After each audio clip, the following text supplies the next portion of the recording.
Magandang araw mga boss. May nagtanong dito sa atin or may nagsabi, may nag-comment yun.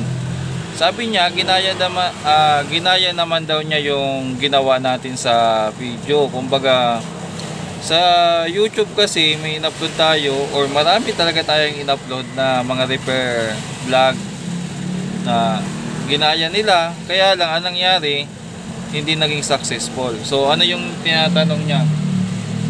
Amplifier katulad nitong nasa gilid, nagpalit siya lahat ng potentiometer pero mahina pa rin daw ang tunog ng isang channel. So pag ganyan kasi, ano talaga yan, pagagaya ka sa YouTube, pwedeng gumana, pwedeng hindi, kasi posibleng ano yan mga boss posibleng hindi naman magkaparehas ng sira yan yung ano nyo, yung actual na problema sa amplifier nyo at saka yung napapanood nyo.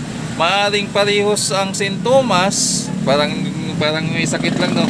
Maaring parehas ng simptomas pero magkaiba ang solusyon. Yan.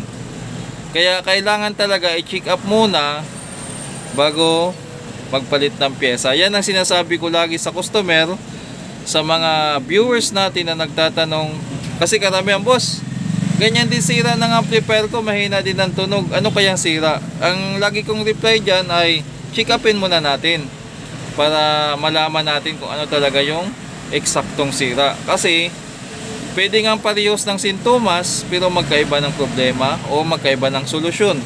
So yung ginawa niya, nagpalit siya ng mga potentiometer, ganon pa rin daw. So possible mga boss na ang sira ay hindi dun sa potentiometer, or pwedeng sira na din talaga yung potentiometer, may problema na, pero may iba pang sira. Ganun po yun. Kaya kailangan sa pagre-repair ng amplifier or mga electronics appliances ay troubleshooting. Hindi yung basta-basta ka lang papalit ka lang ng pyesa na ano, para kang Loscano, no, na kung sino lang ano to whom may concern, kung sino lang yung tamaan, or yung tinatawag nila na ginagawa ko din minsan, shotgun approach. Kumbaga yung shotgun kasi papakalat kahit sino tamaan. So kailangan hindi lang shotgun approach, kailangan mayroon ka ding sniper approach, precise.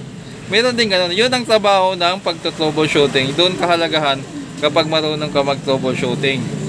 So maaring may ibang ano, may ibang sira na kaya yung gayahin yung ginagawa ng technician, pero hindi lahat. Magkaiba pa rin po yung legit na technician na may alam at may experience, alam yung troubleshooting, kumpara dun sa mga magdi-DIY. Ganun po yung kaibahan nun. Kaya lagi nating pinapaalala sa mga viewers natin na lamang yung may alam. Ano ba ito mga pinagsasabi natin? Iba pa rin talaga yung mag-aral ka ng magsimula ka sa basics hanggang sa matuto ka ng paunti-unti. Kumbaga step by step, kaysa naman nag-jump ka ng mataas, mahuhulog ka lang din. So hindi naman natin sinisisi yung ano, yung nagtanong or pinagsasabihan. Sinasabi lang natin yung realidad. Ganun po talaga. Kung hindi gumana sa potentiometer, ibig sabihin may ibang sira. Ano ba yung mga possible? Pwedeng missing audio signal, pwede mong i-audio trace para matrace mo kung saan banda nawala or naputol yung signal or humina.